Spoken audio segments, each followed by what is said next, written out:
Good morning, good people, brothers, sisters, and beautifully defiant siblings in the movement. Welcome to the unapologetic voice of labor, equity, and action. This is CWA Our Power radio show where we amplify the organizers, uplift the everyday workers, and honor the giants whose shoulders we stand on right here on KYOK 1140 AM and 106.5 FM in the heart of Houston, Texas. If you're rolling through H-Town or just fired up anywhere in the world, stream us live at kyokradio.org on the CWA Strong app or catch the replay anytime by searching CWA Hour of Power on your favorite podcast platform. Because this space, this time, it's about us.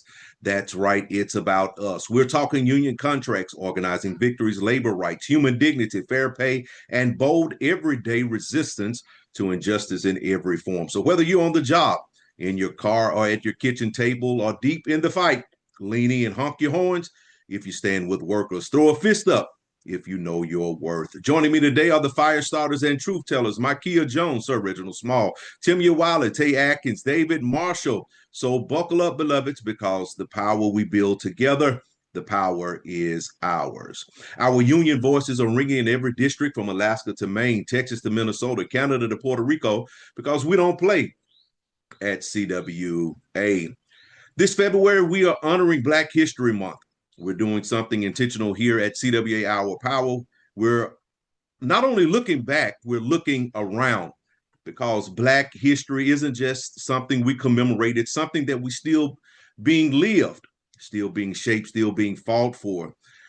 And so we're going to be highlighting unlikely activists, Black Americans who didn't set out to lead movements, but whose work has reshaped how we think about labor, dignity, and human rights. These are educators, policy thinkers, transit writers, housing advocates, and grassroots organizers.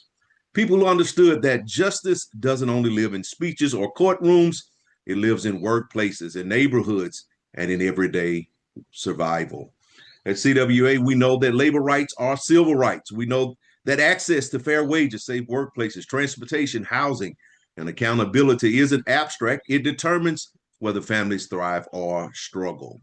And throughout this month, we'll be lifting up Black Americans whose work reminds us that organizing doesn't always wear a union jacket, but it always carries the same spirit, solidarity, courage, and collective power. This is Black history in motion. Nia Evans, when people talk about civil rights, they don't usually talk about buses, but Nia Evans does because she understands that transportation is labor infrastructure. Nia didn't start as a traditional activist. She was a commuter, a policy professional, a Black woman navigating a system that made getting to work harder for working class people. Long waits, unsafe conditions, routes that ignored low-income communities. She asked a simple question: who does public transit really serve? That question turned into advocacy. Nia began a leader in mobility justice, centering transit riders, especially Black workers, seniors, and disabled people who depend on public transportation to survive. And her work exposes a truth about labor movements understand well. If workers can't reliably get to work, they can't keep jobs, organize, or advance. Transportation inequity is wage theft by another name, stealing time, energy, and opportunity. Nia's activism reframes civil rights as access to time, access to safety, access to work. Her leadership shows that dignity isn't just about paychecks. It's about whether systems respect workers' lives.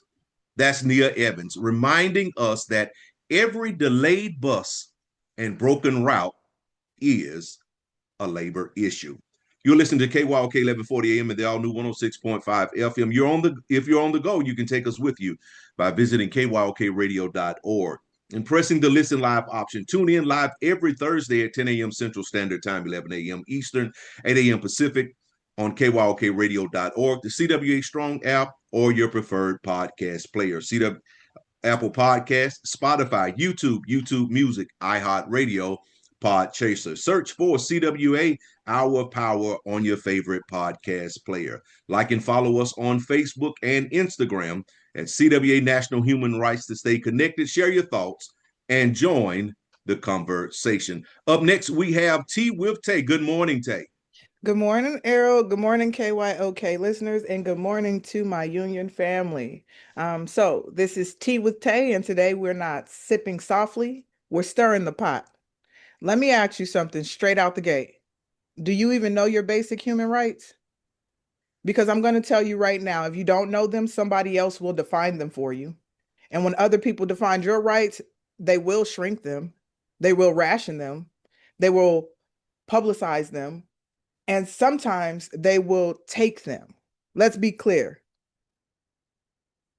Human rights are not gifts from politicians. They are not privileges given by a president. They are not dependent on the zip code, your bank account, your immigration status, your sexuality, your gender, or your race. Human rights are inherited. They mean this, that means you have them because you are human. The Universal Declaration of Human Rights says you are born free, equal in dignity and rights, not if you vote right, not if you look right, not if you worship right, equal, period.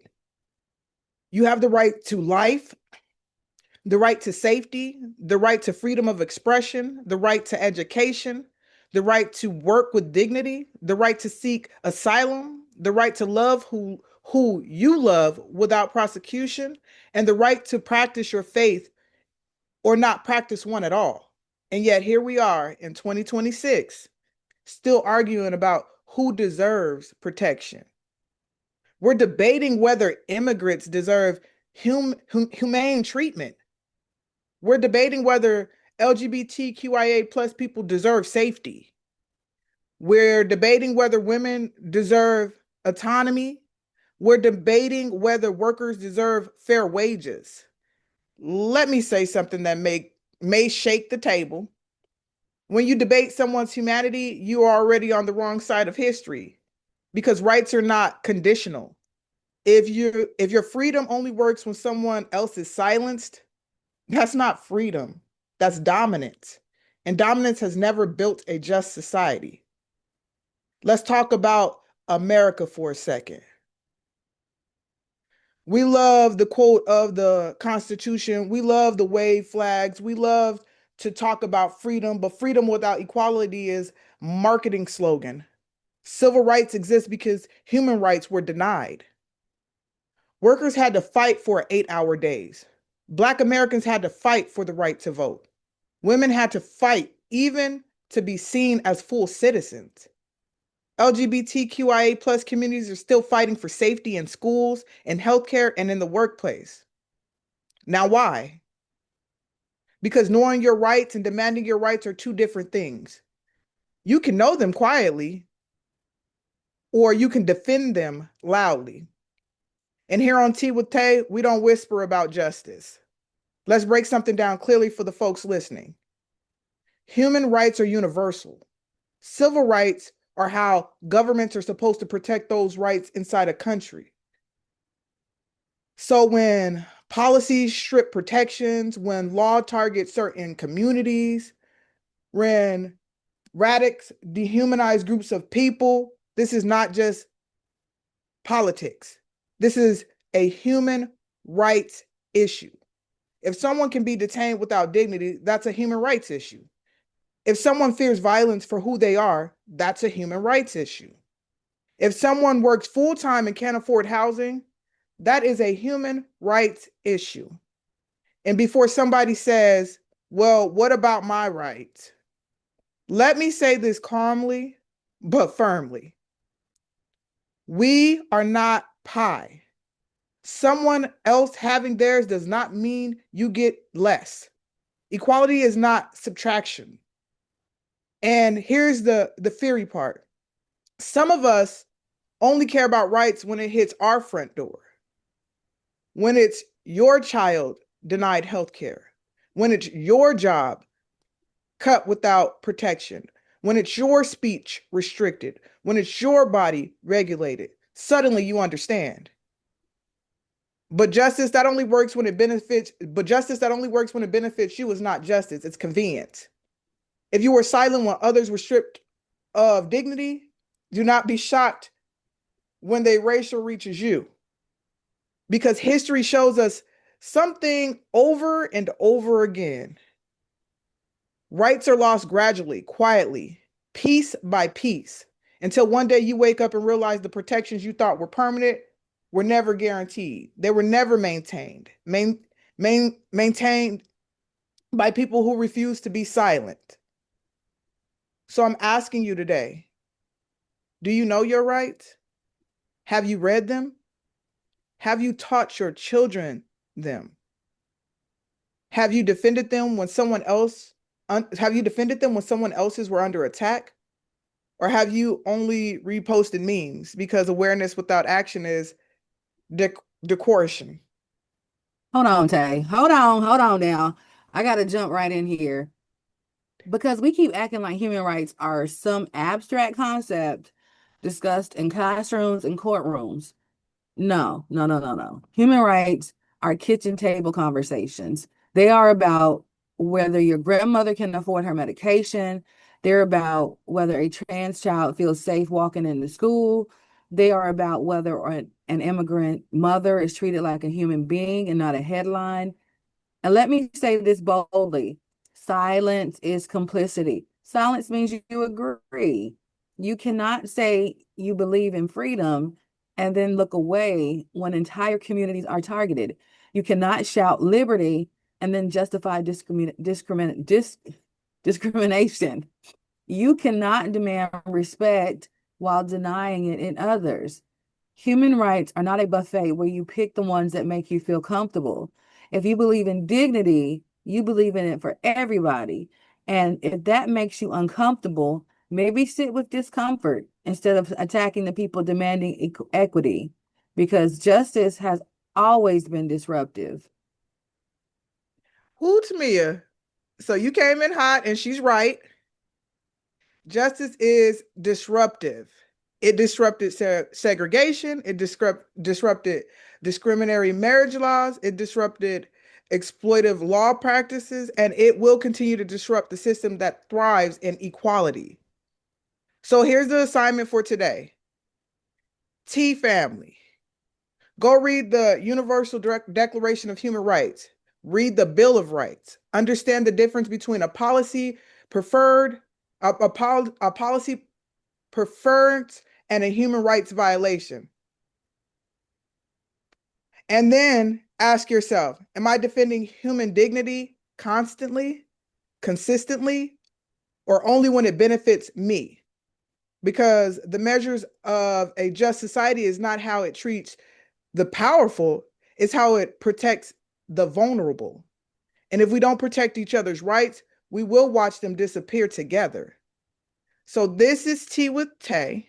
Stay informed, stay loud, and stay grounded in the truth. And never forget, your humanity is not up for debate. Back to you, Errol. That was some hot tea this morning. Thank you, Tay. You're listening to KYOK 1140 AM and the all new 106.5 FM. If you're on the go, you can take us with you by visiting kyokradio.org and pressing the listen live option. Tune in live every Thursday, 10 a.m. Central, 11 a.m. Eastern, 8 a.m. Pacific on kyokradio.org, the CWA Strong app, or your preferred podcast player. Apple Podcasts, Spotify, YouTube Music, iHeartRadio, Podchaser, Amazon Music. Search for CWA Hour of Power on your favorite podcast player. Like and follow us on Facebook and Instagram at CWA National Human Rights to stay connected. Share your thoughts and join the conversation. Up next, we have the Marshall Minute with David Marshall. Good morning, David. Good morning, family, and welcome to the Marshall Minute, where today we're going to talk about connection as a form of medicine. Connection as a form of medicine refers to the scientific recognition that a social connection is fundamental human need that directly impacts your physical and mental health, often as powerful as traditional medical treatments. Strong relationships are often considered a vital sign in lifestyle medicine. They're crucial for managing chronic conditions. Humans are wired to connect. This need is as fundamental to our biology as rest, food, and movement. The relationships we build with family, friends, and community bring us joy and comfort, as well as it protecting our health in multiple ways. One of those ways is a longer life expectancy. People with strong social ties live longer. There have been medical reviews that have found a 50% increase in life expectancy compared to those with weaker connections.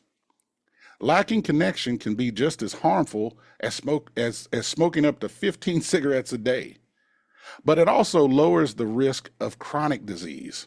Strong connections reduce the risk of heart disease, stroke, dementia, depression, and anxiety. Poor connection, by contrast, though, raises heart disease risk by 29% and stroke by 32%. But it also strengthens our immune function. Having social support improves recovery from illness, it lowers inflammation, and it strengthens the immune response. In cancer patients, higher social support is linked with better survival rates. Loneliness and isolation are emotional burdens, and health risks have reached epidemic levels. We saw that with COVID-19. That pandemic magnified disconnection, and loneliness still remains high. About 1 in 6 people worldwide report feeling lonely, and this toll spans every life stage. In adolescence, they experienced loneliness as they navigate peer approval and rejection. New parents experience stress and anxiety and isolation, and older adults face higher risk of chronic illnesses like depression and premature death when they are disconnected. One of the reasons why isolation can be so damaging is that it fuels unhealthy behaviors like poor diet, smoking, inactivity, heavy drinking, and it worsens your mental health, increasing depression, anxiety, and suicidal ideation. And so with people with existing illnesses, disconnection erodes networks of care and compounds health risk. So what are some of the barriers to connection? Just as access to nutritious food or spaces for movement or nature is uneven, so too is access to social connection. Structural barriers like neighborhood disinvestment, limited transportation, caregiving, job demands, stigma, and physical inaccessibility make it harder for some people to build and sustain relationships. If we know connection is vital to health, then we must embed opportunities for belonging into communities and spaces where isolation runs deepest. Through workplaces and schools, structured acts of recognition and inclusion, that all can help reshape whether people feel they belong. For example, peer recognition systems have been tied to greater helping in behavior and improved morale. Our build environment matters too. Walkable streets, parks, libraries, and community centers create everyday opportunities for connection.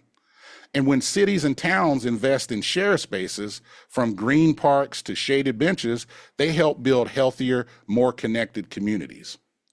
And in this age of constant digital contact, it's also worth remembering that the quality of relationship matters over quantity.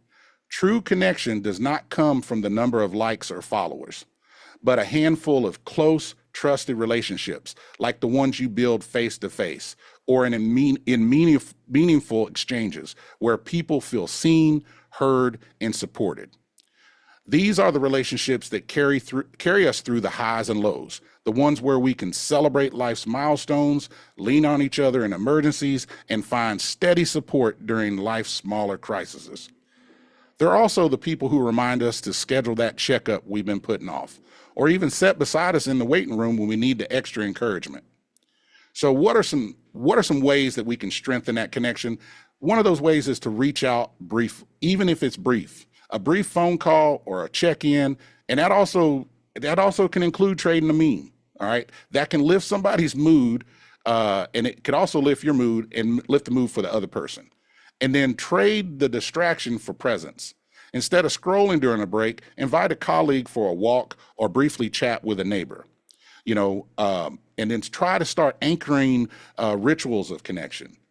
Weekly family dinners, a Sunday phone call, or check-ins with a friend, or volunteering. All those things can help steady touch points of belonging. But also notice the people who might be left out. Extend an invitation to an older neighbor, a new parent, or a colleague who may need connection. And so, when I think back to the times that I nearly canceled social plans, only to be glad that I didn't, I realized that the science matches my lived experience. In-person connection leaves us stronger, healthier, and more resilient. And so in closing, the small choice to show up ripples outward, and it improves our individual well-being as well as the health of our communities. So let's all say yes to connecting, and let's keep showing up for each other and make sure every day we are more healthy by staying connected. And this, folks, have been the Marshall Minute, where living well is the greatest act of love. And I'm going to kick it back to you, Errol. Thank you so much, David. Look like Reginald has something to say. Come on, Reginald. I do have something to say. Good morning, Errol, and good morning, KYOK radio listeners. This was such a wonderful segment, David. And it goes back, and I'm going to pick on Mikeya just a little bit here, but it goes back to some of the most vulnerable and loneliest people are those that are subjected to that text messaging, or you actually pick up a phone, you call a niece, and you want to have a conversation, and they actually text you back. It's that unsocialized, that lack of socialization that can help add to that. And I think we need to remember that everyone is not a Facebook person. Everyone is not electronic text messaging. We need to remember not to leave out those people who still would truly benefit from a conversation. I mean, with your mouth, not with your fingertips, a conversation of communication. The old-fashioned way. I think we just need to remember that. I think our technology is adding to this spirit of loneliness. So is that why you don't text me back when I text you?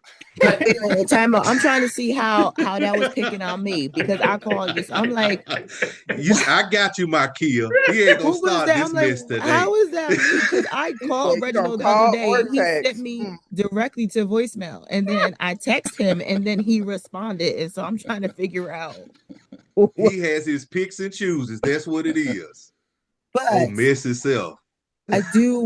I do have something to say here based on what David said and what Tay said. And I think that we maybe later, guys, and you guys tell me, and listeners, you chime in and tell us how you feel. We need to have conversations about rebuilding community, whether it's community in the workspaces, it's community within your own families, in your actual communities, in your neighborhoods, in your union, or in other places or groups. I feel like we've lost our sense of community, like David and Reginald and Tay are saying. And I think that that's something that we need to maybe tap into and explore, because I think a great show of community right now is what's happening in Minnesota, right? But that's not happening everywhere. And I think that as we build that community, we build that collective power, and that'll help us, I think, progress and move forward in a way that we, in my opinion, need to as a society. But I just wanted to step in here after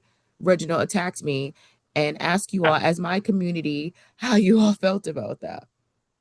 I came to your aid.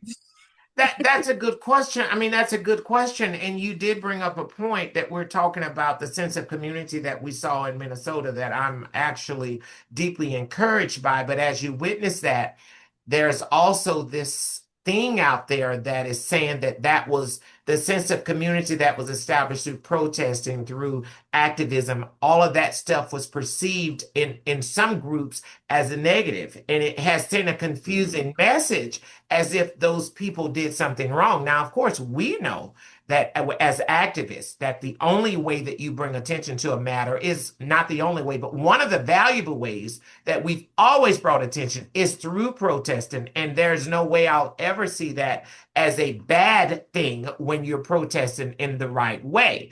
And no one gets to decide what way is the right way of protesting. So that's a very important point you brought up, but I'm encouraged by what I've seen there. And I don't forget Los Angeles, the same thing happened there, and it's happening in many other places, that we are using protesting as a way of building that sense of community and protecting or educating our communities. And I think we're going to see more of that as we go on. By the way, I think I just saw an article where there has been I don't know what the word he's using, that basically Minnesota, the action, the surge upon Minnesota has been halted. Oh, really? Yes. Yeah, I saw that, and I think that brings it right to what you're going to talk about anyway, about the legality of human beings and immigration and human rights. So you might as well just keep on going, Brother Small. I believe that's Errol's piece, but I certainly will have something to say, Sister Jones. Well, I just want to throw this in because David kind of sparked something right here, and all of us are activists. And when it comes to other individuals complaining about, groups gathering, et cetera, we know that we are activists. And if you are an activist, you have to act like an activist, you have to talk like an activist, walk like an activist, think like an activist, smile like an activist, because you are an activist, and don't back down from it. You're listening to KYOK 1140 AM and the all-new 106.5 FM. If you're on the go, you can take us with you by visiting kyokradio.org and pressing the Listen Live option. Tune in live every Thursday at 10 a.m. Central Standard Time, 11 a.m. Eastern, 8 a.m. Pacific on kyokradio.org, the CWA Strong app, or your preferred podcast player, Apple Podcasts, Spotify, YouTube Music, iHeartRadio, Podchaser, Amazon Music. Search for CWA Hour of Power on your favorite podcast player. Like and follow us on Facebook and Instagram at CWA National Human Rights to stay connected. Share your thoughts and join in the conversation. Up next, we're going to be talking about no human is illegal. And today, this conversation is going to make a lot of people uncomfortable, but this discomfort is often the first step toward growth. We want to start with a simple statement: no human is illegal. Now, that doesn't mean laws don't exist. It doesn't mean borders don't exist. It means human dignity exists before law. So today's show isn't about politics. It's about human rights, history, and asking ourselves this hard question: what have we been taught about immigration, and where did those beliefs come from? When we talk about immigration, the language matters. Words shape how we see people.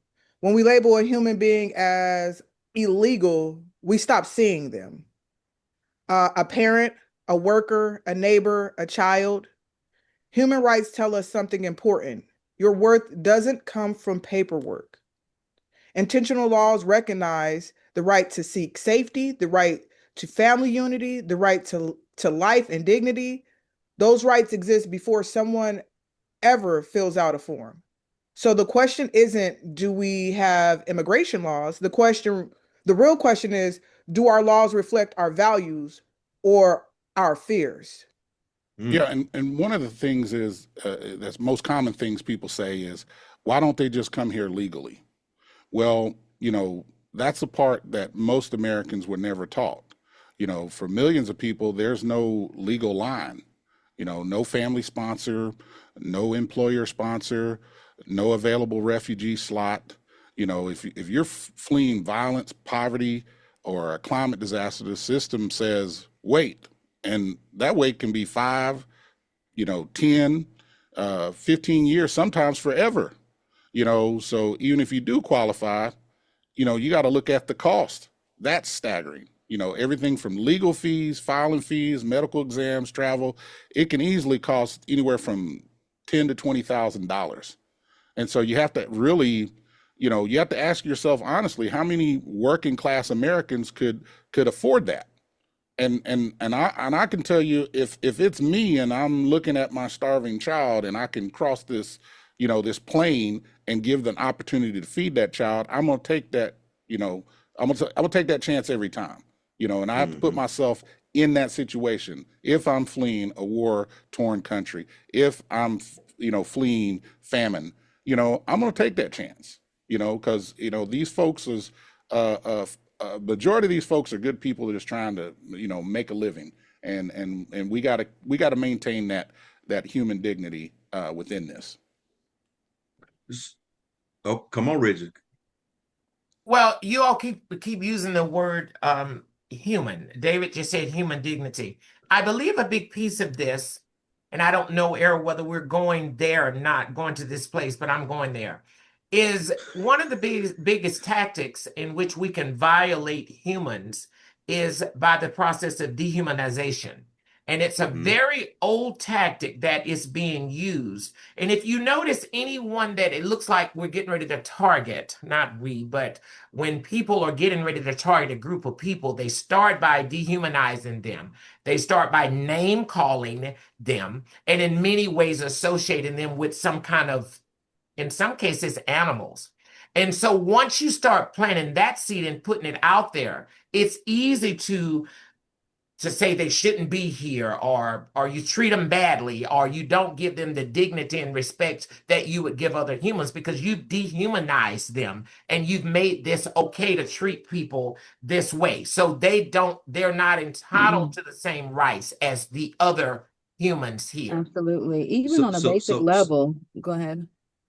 Go ahead. No, I was going to say, even on a basic level, the term immigrant makes people think that the person is less than.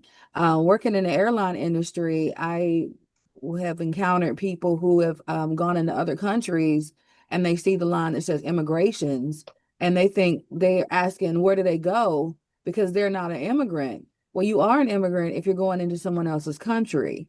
And they felt like they were less than, or that was a less than or a derogatory term for them to have to stand in the immigrations line. And we have a lot of work to do. We have a lot of work to do from the beginning.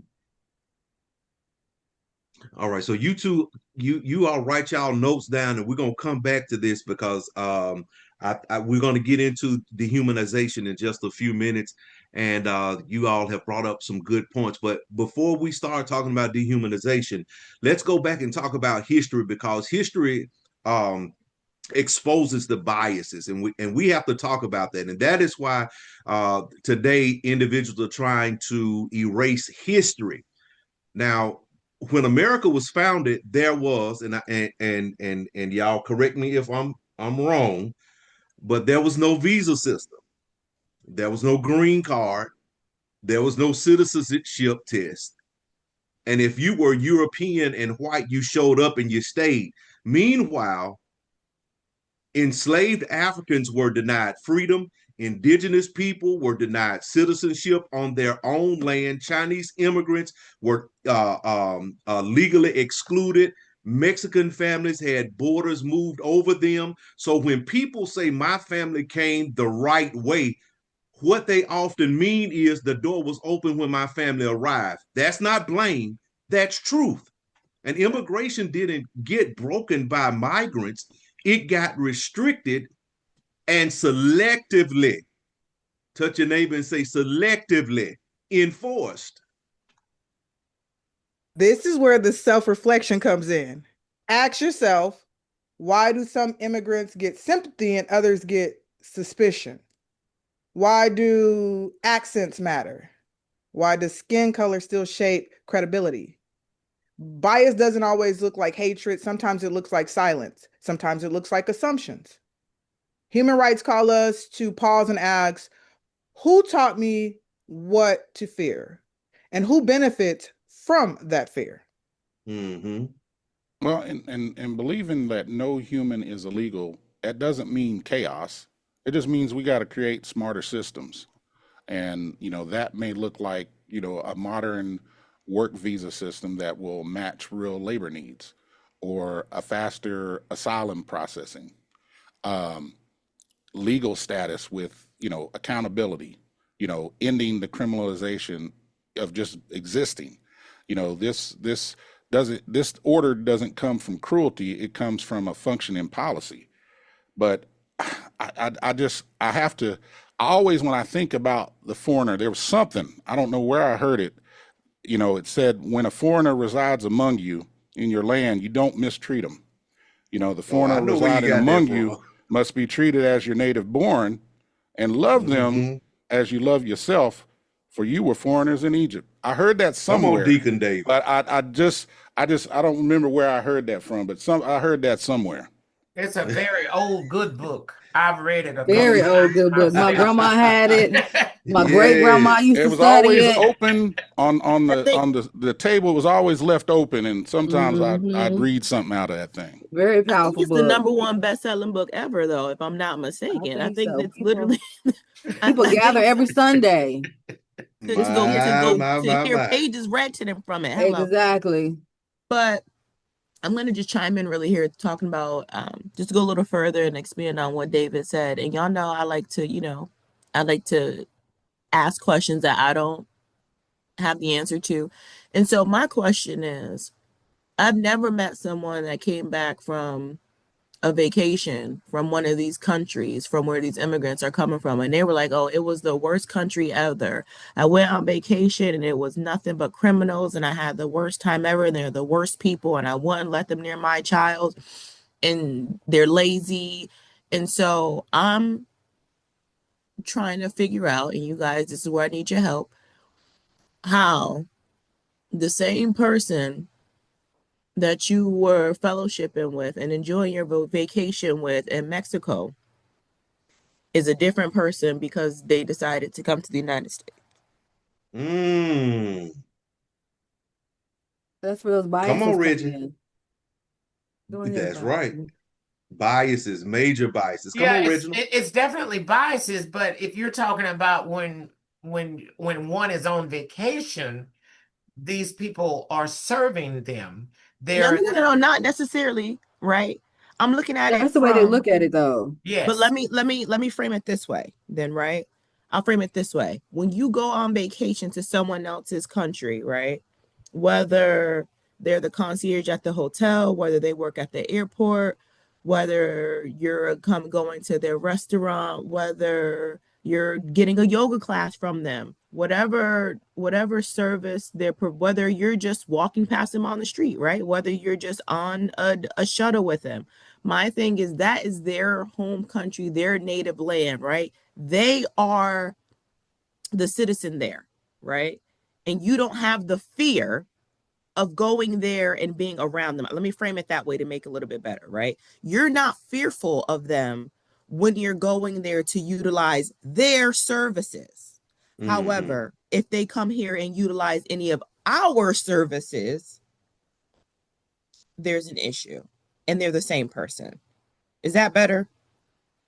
I totally get what you're saying, and it's one of those deals. That standard is being it's across, even with visits. We saw it with the Super Bowl halftime show.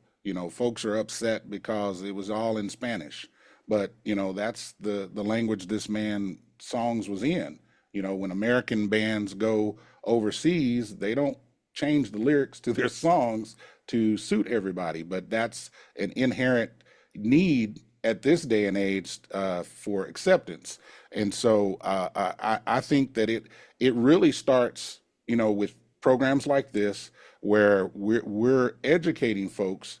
If they're open to listening, we're educating folks on, putting a face, putting a human identity on some of these stereotypes that are being forced down our throats, constantly in social media and in the news and stuff. And we have to take ownership of it and correct it, even though we know that it's being directed by forces above us that's trying to create an environment that we just don't see. You know, I travel, you know, in Latin America a lot, and it's beautiful, and the people are Hmm. beautiful, and they're the same beautiful people that come over here looking for an opportunity. It's not any different for me, but it's all in your perception of it, and I think a lot of that has to do with programming, and we got a lot of work to do to deprogram some of the harms that have been programmed in people for the last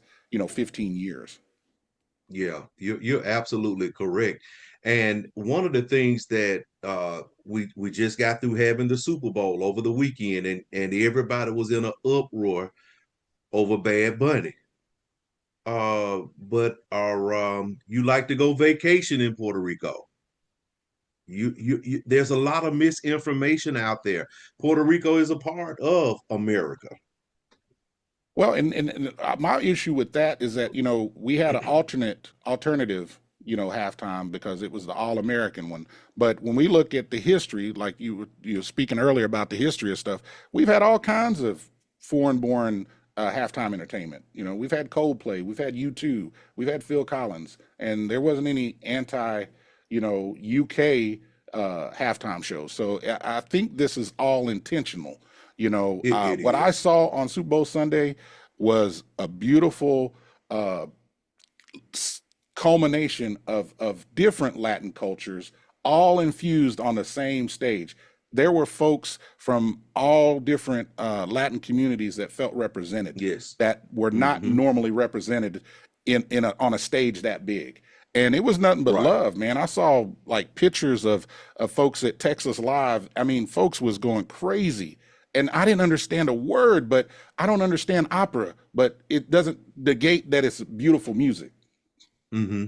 Well, and And the and and the and one. beauty, the beauty of the beauty of it all is you don't have to like it. It's Just okay move to the beat. if you didn't like the halftime. And I believe that a whole lot of it is propaganda. We've been conditioned even well before the show, before we knew what it was. We had already been conditioned that we're not supposed to like it, that it was controversial and all that. But I want to go back to this immigration system and the talking points that are I often put out about it. I mean, how many times have we heard that millions and millions and millions of people came across the border in this last administration and all that? And I just wonder when I hear that, and I'm sitting there thinking, if they came across illegally, how did we count them? Did they check a box and say they were rapists and killers? I mean, Mm. how do I'm we so glad you track said. that? I'm so glad. I think it's a ring camera on the wall. Never mind. I mean, how do we Ah. track that? And of course, I'm not going to pretend that perhaps I think we can all agree that the immigration system is probably one of the most broken systems that we have, and it probably always has been. That's not to be blamed on one administration over the other. I think there are some improvements that could be done there. But when you start talking about these numbers and I'll throw out some more numbers. You sent over 3,000, maybe 4,000 federal employees to Minnesota to capture 3,000 very bad people. I mean, the numbers, there's something wrong with that. I believe that that's all just propaganda and just stuff that we're being fed. And guess what? Somebody is actually believing that.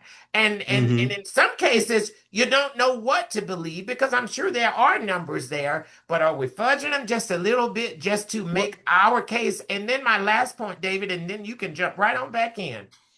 If it's so broken, if it's so broken, where is the plan to fix it? Just going There's no in and plan. deporting people out.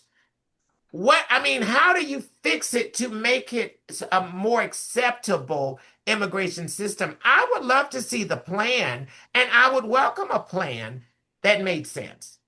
well, And so and I guess we're going to eliminate us being a melting pot as well. That I Yeah, just take digress. Go that on ahead, out of David. there because Yeah. clearly and that's they just a know the numbers concept. because most of the people come through ports of entry. It's not people just running across the desert. They're coming through ports of entry through the asylum system, so they have numbers on that. It's just like you said, how they frame it. We were told that it was going to be rapists, murderers, drug dealers, and all that. Well, they're going to schools, they're going to hearings, they're going to construction sites. that's not where a lot of rapists, murderers, and drug dealers are. So we're seeing them fill quotas on the people that the very people that they said they were not going after. And so at the end of the day, it's just a power move for show because, you know, that's what they said they wanted to do. But it affects us all. All of those workers that are over here contribute something. You know, they're not paid in cash. They get a check like everybody else, and they get taxes. And they pay took out. taxes. Yes. And so there's tax revenue coming out, and they don't qualify for any of the benefits. So they get no benefits from the tax. Thank you. Go back to that, Yes. because that's the part that I need people to understand. I just need you to say again that I'm gonna womansplain this, and then I'm gonna need you to mansplain it. They pay taxes, but they cannot receive any benefits because they are not citizens. Now your turn, David. Right. And the thing is that where they get that confused is that we have laws on the books to not let people die that are seeking medical care. So there are instances where an undocumented person will receive emergency health care, but that is law to take care of somebody that's in need. And it's no different than somebody that doesn't have health insurance. They will get that need will get met in emergency conditions. So they're taking little fragments of truth and twisting it to create their own reality. But in real world, they don't get any benefits because you have to be a citizen to get all those benefits. And I would just like to say something. Go ahead. And I was just going to say, and from my last count, immigrants pay $92 billion in taxes. That is correct. 92 billion that revenue that we get from undocumented workers per year. Yes. Per year. Per year. Yes. Well, I guess we'll need all that to finance the big beautiful bill. Okay. Now, what I was gonna say, speaking on something that David said, was they're tasked with filling quotas. And I just think that it is horrendous that in 2026, people are being paid to capture other people. There should not be a thing where you have a set number of people to capture and detain. I just think that's insane. That's inhumane. That you're being told to go out there and hunt people down. Well, I'm sorry, Reginald. Go ahead. You know that, Mikeya, that's not a new thing. That's not a new concept. That's not a new thing, baby. Come through Black History Month. That's not a new thing. I mean, the patty rollers, the patrollers. I mean, that's not a new thing. No, slave patrollers. Yes. I like it when y'all pick up what I'm putting down before it even hit the ground. Or was it the police department was formed behind that? It was the sheriff. The sheriff department. Oh, y'all get silent now, huh? No, I'm just saying we'll come through Black History Month facts. I'm just saying that here's where I'm getting at. Why is it that we have to keep repeating the same infractions and mistakes against humanity in a different way under a different name or under a different marketing strategy? I don't understand why we can't see that it is the same thing continuing to happen over and over again. Like, they may select a new face for it, a new color for it, a new group of people for it, but it's the same thing. And so if it was wrong to go out and hunt people down because they were Black or brown, or try to and name them slaves, even the free ones, it's the same thing as hunting down a person because they're Black or brown and saying that you're capturing them because they're illegal, because it's been proven numerous times that most of the people that they've been capturing are supposed to be here. Like, I'm gonna tell you, Mikeya. Well, not supposed to be here. I'll say, let me correct myself, because that wasn't even correct. They are legally here. I'll say that. I'll tell you, Mikeya, if you don't mind me. I'll tell you why Reginald Small's opinion of why we keep repeating this. And I'm going to make it more specific because this is Black History Month that we're celebrating.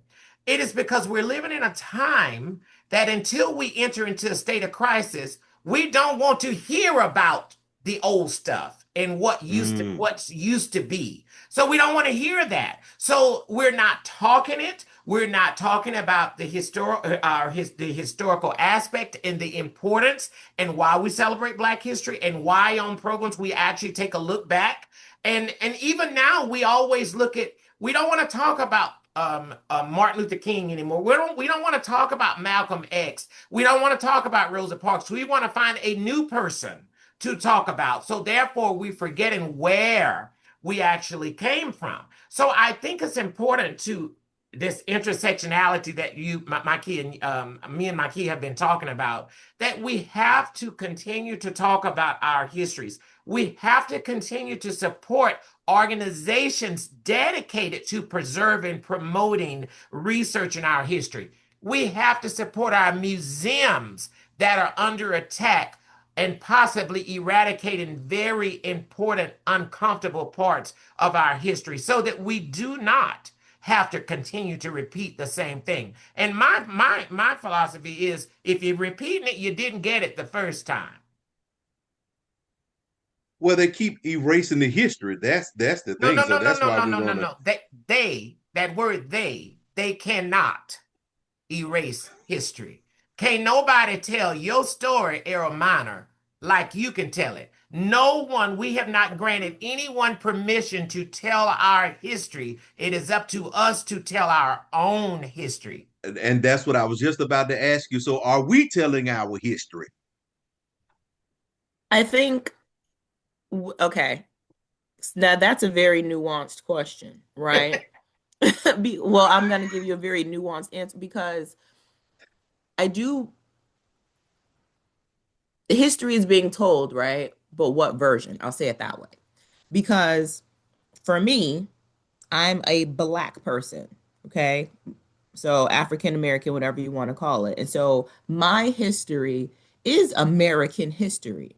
Slavery that happened in America is part of American history.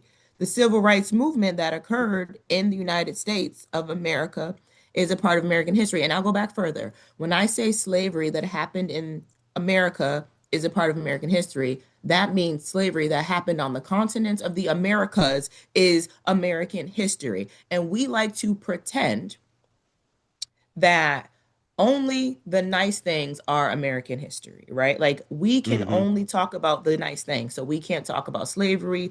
We can talk about uh oh my gosh, what is the word I'm looking for?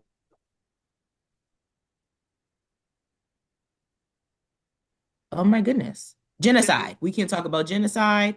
We can't talk about anything that is negative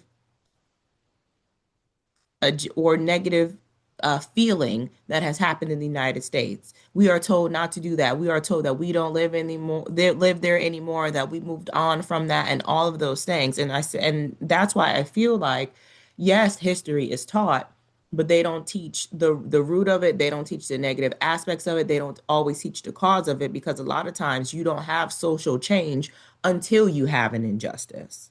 Mm-hmm. So, look like we might be able to continue this a little bit more and go a little bit more in depth on next week. What do you guys say about that? Because I have some more questions. I really do. I think we can keep going. Because Keep it my on things, going. Keep on. Keep on. Keep Let's going. keep my rolling.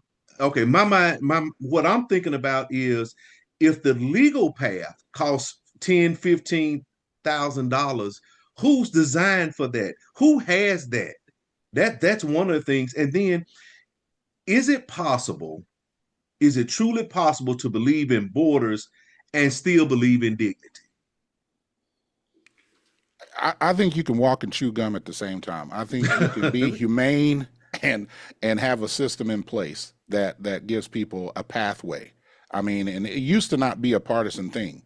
Democrats and Republicans, dating all the way back to Reagan era, agreed that there needed to be some type of pathway to citizenship, because there is an inherent need for the labor that a lot of immigrant workers provide. It's one of those things where it benefits the communities that they go to. You know, it creates plenty of competition, and it helps keep folks gainfully employed, and it supports and contributes back to your communities. So I just think that there's certain powers that be that, you know, took the opportunity to use this as a platform to, you know, do their bidding, but in real life, it has real life consequences that are affecting people that were just trying to, you know, better their lives. And that's what I thought America was supposed to be. The you know, the light on the top of the hill, you know, we're supposed to be the good guys. Mm-hmm. Well, I have a, you know, you asked us our opinion on it, right? If you can believe in borders and then believe in crossing them with dignity. Now, for me, I personally have a really hard time with the concept of borders. I do.